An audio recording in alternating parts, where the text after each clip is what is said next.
প্রবাস কি, কেন মানুষ প্রবাসে যায়। বলছিলাম চট্টগ্রামের রবিলের কথা।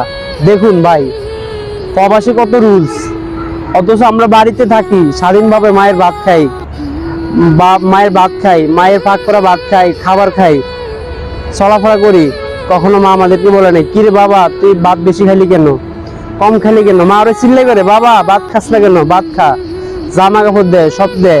আর অথচ দেখেন প্রবাস, হায়রে প্রবাস, কেউ সুখী কেউ দুঃখী মাত্র একটা বার্গারের লোভে। একটা বার্গার সে কোম্পানির অনুমতি ছাড়া খাইছে দেই, তাকে কোম্পানি অনেক নির্যাতন করছে। তারে হয়তো রাগের মাথায় কোম্পানি কি একটা বাড়ি দিয়েছে, সে মানে মাথাতে আঘাত পেয়েছে।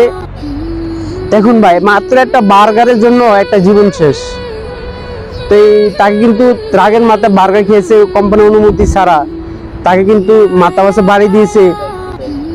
তো সে কিন্তু দেখুন ভাই, মানুষে সব কিছু সহ্য করতে পারে কিন্তু পেটের ক্ষুধা কেউ সহ্য করতে পারে না। এই পৃথিবীতে যত ধর্ম আছে বলেন, ইসলাম, বৌদ্ধ, খ্রিস্টান, নাসারা, যত ধর্মের লোক আছে পৃথিবীতে 800 কোটি মানুষ আছে, এর মধ্যে একজন লোক নাই যে 24 ঘন্টা না খেয়ে থাকতে পারবে। সবারই পেটের ক্ষুধা জ্বালায় সে বার্গারটা খেয়ে ফেলছে। তার মালিককে তাকে মাথা বাসে বাড়ি দিয়ে মাথা ফেটে ফেলছে। তারপর সে আপনার মদিনা হাসপাতালে সে আপনার 1 বছর মতো ছিল, তাকে ভালো ট্রিটমেন্ট করেছে কিন্তু শেষ পর্যন্ত তাকে বাঁচাইতে পারে নাই। তো যাই হোক, ভাগ্য খারাপ, মারা গেছে, বাঁচাতে পারে নাই। তো তারপর তার লাশটা দেশে আনবে, মানে মারা যাওয়ার পর দেখুন ভাই, লাশ নিয়ে এখানে একটা আবার আপনার হচ্ছে, মানে প্রবাসীদের রেমিটেন্সে বাংলাদেশ চলে। আপনার যত কিছু বলেন, আমরা বাংলাদেশে টাকা দিয়ে কিন্তু আপনি সবকিছু কিনতে পারবেন না। বাংলাদেশ টাকা শুধু বাংলাদেশে চলবে, বাংলাদেশের টাকা আপনি বাইরে চালাতে পারবেন না। কিন্তু প্রবাসীদের রেমিটেন্সে ডলার দিয়ে অল বিশ্বে চলে। ডলার দিয়ে আপনি সবকিছু আনতেছেন, বাইরের থেকে নিতেছেন, সব ডলারের মাধ্যমে, একমাত্র প্রবাসীদের ইনকাম দিয়ে। অথচ এই প্রবাসী মারা গেলে তার লাশটা পর্যন্ত দেশে আনতে হিবি খায়।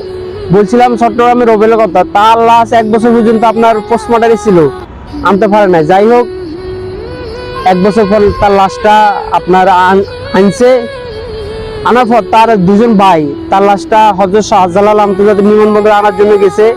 নিয়ে আসার পথে কুমিল্লা ঢাকা চট্টগ্রাম মহাসড়ক, কুমিল্লায় বুড়িগঙ্গার এই যেমন জায়গায় সড়ক দুর্ঘটনায় 2জন ভাই মারা যায়। ভাই আমি এই কথাটা শুনে আমার কলজা খুব কেঁপে উঠছে,